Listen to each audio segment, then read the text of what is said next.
All right, here's your spelling words for the week. These are going to be these are words with prefixes un, dis, and non. That might sound confusing at first, but you'll get the idea once I start reciting the words. So as usual, what I'll do is I'll read the word, I'll use it in a sentence, I'll repeat the word, and then I'll move on.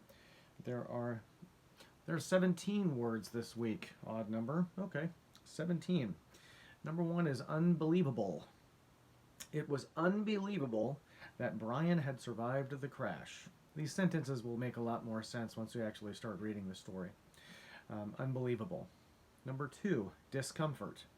Thoughts of food only increased the discomfort of his empty stomach. Discomfort. And number three, non-productive. Mr. Perpich would tell him that it was non-productive to focus on what he didn't have.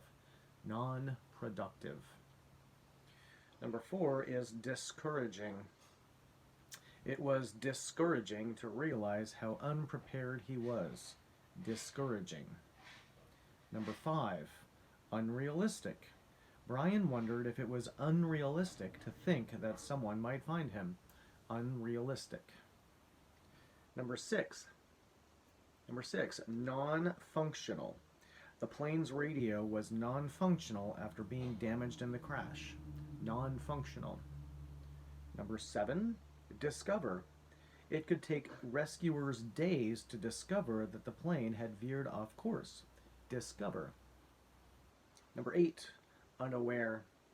Brian was unaware of the direction the plane had taken or how far or off course it had flown.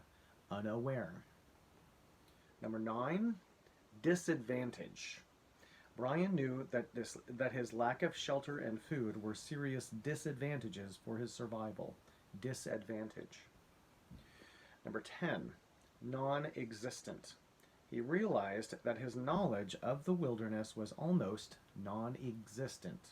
Non-existent. Number 11, unavailable. He realized that help might be unavailable for weeks. Unavailable. Number 12, unnerved. He was unnerved by the thought that hungry animals could be watching him. Unnerved.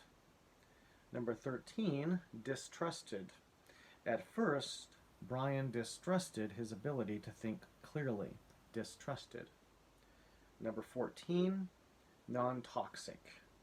He avoided eating berries because he wasn't sure which were poisonous and which were non-toxic.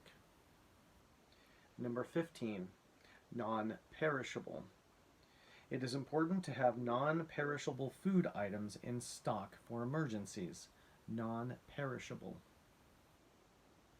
Your two watch-out words are, number 16 is disinterested. During the flight, Brian had been disinterested. Oh, they switched up the sentences. Let me try that again. Number 16, disinterested. Now he realized that he couldn't remain disinterested when his life was at stake. And number 17 is uninterested. During the flight, Brian had been uninterested in the pilot's comments on their location. Uninterested. All right. So the last one was a little confusing. They switched the sentences on me. Okay, so those are your spelling words for the week. You can do the pretest, check your work. Obviously, whichever ones you miss are the ones you're going to want to focus on for the test on Friday. Okay.